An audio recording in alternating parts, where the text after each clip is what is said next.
மக்களே எல்லாரும் நல்லா இருக்கீங்க நம்புறேன். இன்னைக்கு நான் எங்க வந்திருக்கேன்னு பாத்தீங்கன்னா மீன் மார்க்கெட்டுக்கு தான் வந்திருக்கேன். ஸோ கார் வந்து அங்கே பார்க் பண்ணியாச்சு. கொஞ்சம் வெஜிடபிள்ஸ் வாங்க வேண்டியது இருந்தது, அது வாங்கி காரில் வச்சுட்டேன். ஸோ இப்போ வாங்க நம்ம மீன் மார்க்கெட்டுக்குள்ளே போகலாம். ஸோ ஹஸ்பண்டும் குழந்தைங்களும் பார்த்தீங்கன்னா வெயிட் பண்ணிக்கிட்டு இருக்காங்க. ஸோ இப்போ நம்ம என்ட்ரு ஆகிட்டோம். என்ட்ரு ஆன உடனே பார்த்தீங்கன்னா அந்த ஸ்மெல் அப்படியே தலைக்கு ஏறுது. ஸோ பக்கத்தில் கடைங்க எவ்வளோ அழகாக இருக்குது பாருங்கள். ஸோ இந்த மாதிரி தான் இருக்கும். அதுலேயும் பார்த்தீங்கன்னா பெரிய பெரிய மீன், அதுவும் வெட்டி வச்சுருக்காங்களா, அது பார்த்த உடனே மண்டை கிர்ருன்னுது.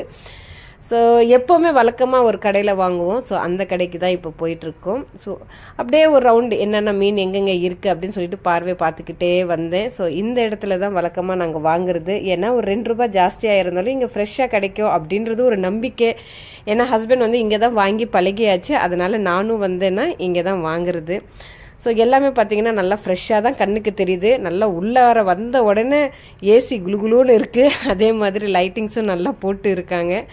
ஸோ மத்தி மீன் வாங்கலாம் அப்படின்னு சொல்லிட்டு தான் ஒரு ஐடியாவோட வந்தேன். வந்த உடனே அவங்கக்கிட்டே மத்தி மீன் இருந்தது. ஏன்னா ரொம்ப நாள் ஆயிடுச்சு மத்தி மீன் குழம்பு செஞ்சு. ஏன்னா நம்ம சங்கரா இந்த மாதிரி தான் செஞ்சுக்கிட்டு இருக்கோம். ஸோ இந்த வாட்டி சின்ன மீன் வாங்கி செஞ்சே ஆகணும். அதுவும் மத்தி மீன் ரொம்ப நல்லது உடம்புக்கு. அதுவும் பார்த்திங்கன்னா ஒரு 2 கிலோ வாங்கிட்டேன். அப்புறம் ஒரு சங்கரா எப்போவுமே நான் விட மாட்டேன். எங்கே வந்தாலும் ஃபஸ்ட்டு சங்கரா தான் நான் வாங்குவேன். ஏன்னா சங்கரா வந்து வறுத்து சாப்பிடும்போது ரொம்ப டேஸ்ட்டாக இருக்கும்.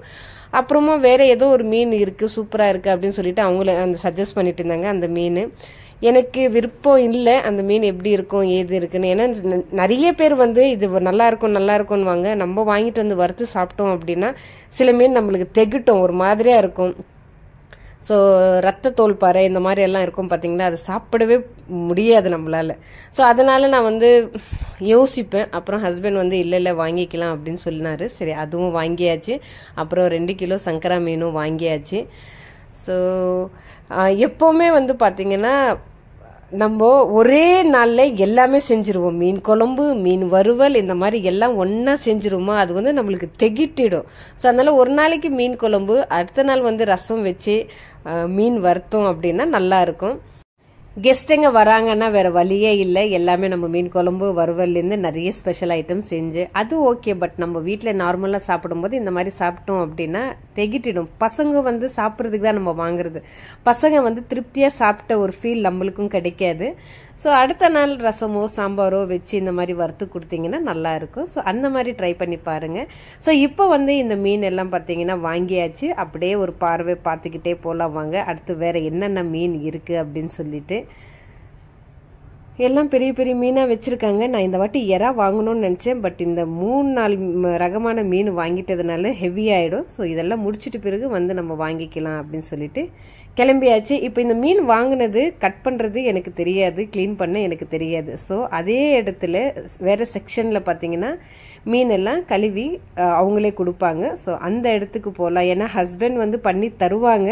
பட் அவங்க காலையில் போயிட்டாங்கன்னா நைட்டு தான் வருவாங்க. அதனால் அவங்களுக்கு டைம் இருக்காது, வந்தோடனே டயர்டாகிடும். ஸோ அதனால் இவருக்காக நம்ம வெயிட் பண்ண முடியாது இல்லையா. ஸோ அங்கேயே க்ளீன் பண்ணுறதுக்கு எக்ஸ்ட்ரா காசு போனாலும் பரவாயில்ல, கொடுத்துட்டோம். ஸோ அவங்க வந்து க்ளீன் பண்ணி கொடுத்துருவாங்க. இது க்ளீன் பண்ணுறது கற்றுக்கணும். நான் ரொம்ப நாளாகவே இது கற்றுக்காமல் அப்படியே இருக்கேன். இனி விடக்கூடாது. ஸோ கம்பல்சரி கற்றுக்கிட்டு தான் ஆகணும். இப்போ பார்த்தீங்கன்னா வாங்கியாச்சு, க்ளீனிங்க்கு கொடுத்தாச்சு. நம்மளது தான் ஃபுல்லாக ஃபினிஷ் ஆகிடுச்சு. பேக் பண்ணி எடுத்துன்னு வந்து நம்மள்கிட்ட கொடுக்குறாங்க. ஸோ இந்த vlog உங்களுக்கு பிடிச்சதுன்னா மறக்காமல் இந்த வீடியோக்கு ஒரு லைக்கும் என்னோட சேனலுக்கு ஒரு சப்ஸ்கிரைப் பண்ணிவிடுங்க. தேங்க்யூ ஃபார் வாட்சிங்.